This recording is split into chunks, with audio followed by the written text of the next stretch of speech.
আপনি বাংলাদেশের জন্য বা আপনার পরবর্তী লক্ষ্যগুলি কি সারা পৃথিবীর জন্য? আপনি তো শুধু বাংলাদেশ নিয়ে ভাবেন না, যে আপনি আসলে কি করতে চান বা কেমন দুনিয়া চান বা কেমন বাংলাদেশ চান, সেটা আপনার কি লক্ষ্য এই মুহূর্তে? ওই যে বললাম যে এটাই এটাই হলো আমাদের স্বপ্নের বীজতলা, যেগুলো যে আমাদের স্বপ্নগুলো একটা একটা দাসে একটা নতুন আইডিয়া আসে, সেটা একটা হুম। বীজতলা। এটা আমরা ট্রাই করে দেখি, একটা ছোট আকারে করি, এতে সফল হলে আর একটু বড় আকারে করি। এটা বাংলাদেশি করে একবার সফল হলে সারা দুনিয়া এটা লুফে নেয়।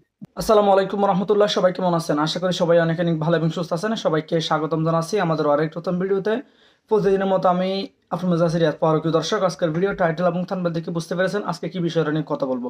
আজকে কথা বলবো বাংলাদেশের বর্তমান তত্ত্বাবধায়ক সরকারের আপনাদের সবারই পরিচিত ডক্টর ইউনূস স্যারকে নিয়ে আজকের এই ভিডিওটা। ডক্টর ইউনূস স্যার কি পরিমাণ ব্রিলিয়ান্ট এবং কি পরিমাণ পলিসি মেকার, কি পরিমাণ ব্রিলিয়ান্ট একজন ব্যক্তি, যদি আপনারা আজকের এই ভিডিওটা দেখেন তাহলে অবাক